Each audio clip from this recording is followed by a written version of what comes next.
Patna police ने drugs की तस्करी करने वाले गिरोह का खुलासा किया है। गिरोह के 9 सदस्यों को गिरफ्तार किया गया है, जिनमें 2 नेपाल के नागरिक हैं। दरअसल पटना पुलिस को यह खबर मिली थी कि कुछ लोग यूरेनियम लेकर पटना आ रहे हैं।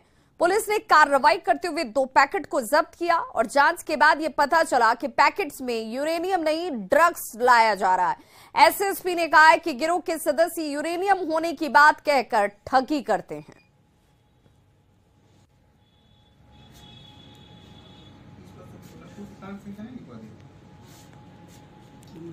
तो 2 तस्वीरें। पहली तस्वीर 1 किलो 800 ग्राम बरामद हुए उस ड्रग्स की, जिसके पैकेट पर यूरेनियम लिखा हुआ है और पुलिस को यही सूचना मिली थी, जिसके बाद कार्रवाई की गई और जांच में पता चला कि दोनों ही पैकेट्स में यूरेनियम नहीं, ड्रग्स रखा गया है।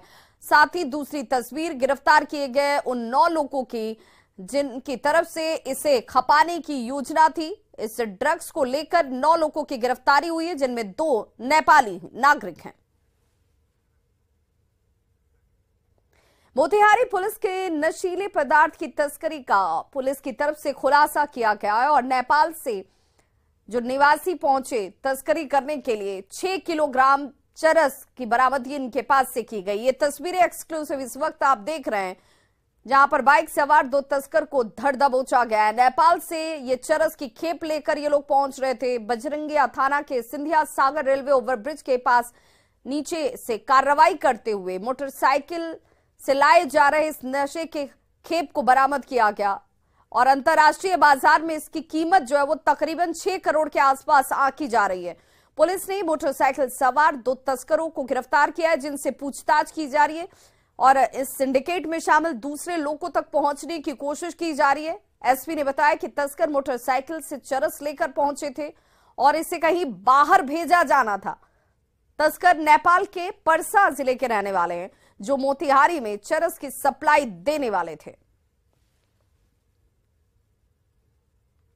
इस टीम ने कुशलतापूर्वक सिंधिया ओवरब्रिज के पास से बजरिया थाना अंतर्गत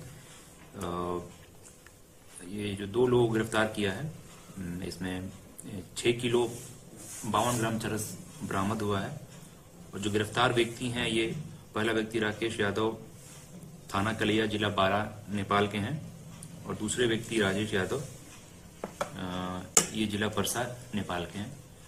तो मादक द्रव्यों के विरुद्ध हम लोग जो अभियान चला रहे हैं, ये उसी क्रम में सफलता प्राप्त हुई है। बाढ़ में देसी शराब की 12 भट्टियां ध्वस्त कर दी गई। इस दौरान 8000 किलो जावा महुआ नष्ट किया गया। साथ ही करीब 300 लीटर देसी शराब भी नष्ट हुई है। ड्रोन के सहारे दियारा के इन इलाकों में चल रही शराब की भट्टियों का पता लगाया गया और इसके बाद पुलिस की टीम बोट के सहारे यहां पर पहुंचती है। हालांकि पुलिस के पहुंचने से पहले जो धंधेबाज थे, वो धंधेबाज यहां से जरूर फरार हो गए, लेकिन जो शराब यहां बनाई जा रही थी, जिन भट्टियों के जरिए शराब का निर्माण किया जा रहा था, उसे जरूर ध्वस्त किया गया।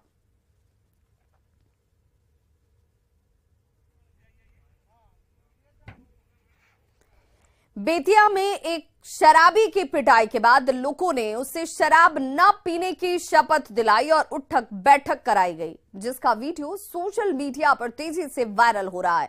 वीडियो मंझौलिया थाना क्षेत्र के कानी टोला गांव का बताया जाता है, जहां नशे में धुत युवक लोगों से लड़ाई कर रहा था। इसके बाद ग्रामीणों ने पहले उसकी पिटाई की और फिर उठक बैठक कराई गई और शराब न पीने की शपथ दिलाई गई।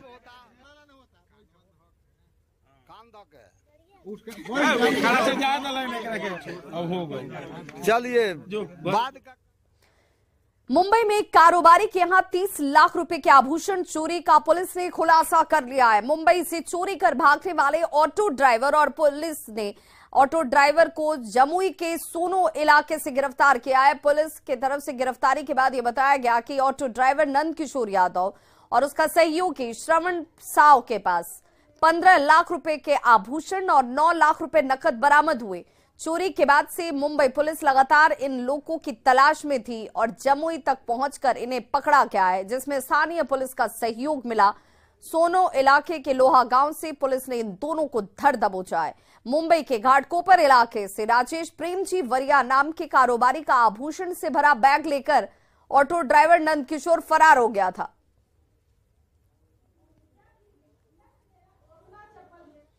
मुजफ्फरपुर में मरीज की मौत के बाद नर्सिंग होम में जमकर हंगामा हुआ। मामला सकरा के बाबा क्लिनिक एंड नर्सिंग होम का बताया जाता है। प्रसव के लिए महिला को कल शाम नर्सिंग होम में भर्ती कराया गया, जिसकी आज मौत हो गई। परिजनों ने लापरवाही का आरोप लगाते हुए हंगामा किया, जिसके बाद संचालक और कर्मचारी नर्सिंग होम छोड़कर फरार हो गए।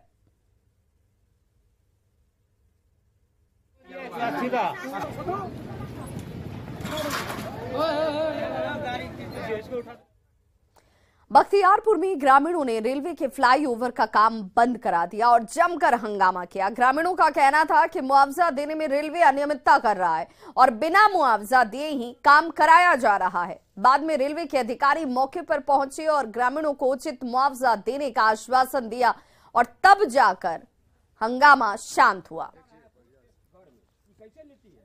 और जो हम लोगों का रेट मिला है बहुत पुअर है। 1,60,000 रुपये इकट्ठा है। मोहम्मदपुर मौजा में, सबनीमा मौजा में मार्केट वैल्यू है 6 लाख, मिल रहा है 3 लाख कुछ हजार। बगल में ही जो दोनों है, एक ही प्लॉट में एक को आवासीय मिल रही है, एक को कृषि दिखाया गया है। मोतिहारी में बच्चों के विवाद में एक युवक को गोली मार दी गई। घटना छोटा बरियारपुर मोहल्ले का बताया जाता है और कहा जा रहा है कि 2 दिन पहले बच्चों के बीच खेल खेल में विवाद हुआ था। मोहल्ले के युवक के अभिषेक सिंह बीच बचाव करने के लिए पहुंचते हैं और शांत कराने की कोशिश की जा रही थी और इसी को लेकर आज कुछ लोगों ने अभिषेक के घर पर ही पथराव शुरू कर दिया। इस दौरान फायरिंग की गई और इसी फायरिंग में अभिषेक को जाकर गोली लग जाती है। गोली चलाने के बाद सभी युवक वहां से फरार हो गए।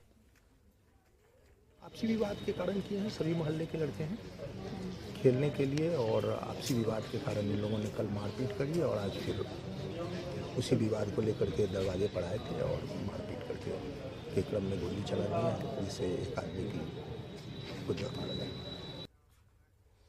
देवघर में अवैध कब्जे पर निगम का बुलडोजर चलाया। मंदिर क्षेत्र के शिवगंगा इलाके में अतिक्रमण कर कार्रवाई की गई। बताया जा रहा है कि निगम प्रशासन 18 जनवरी से 21 जनवरी तक अतिक्रमण के खिलाफ विशेष अभियान चला और इसी कड़ी में आज नगर निगम की टीम ने अतिक्रमण कर लगाई गई दुकानों को यहां से हटवाया और साथ ही साथ कई सामानों को भी जब्त किया गया है। कई दुकानों पर जुर्माने भी लगाए गए। निगम ने लोगों को दोबारा से अतिक्रमण करने पर सख्त कार्रवाई की चेतावनी दी।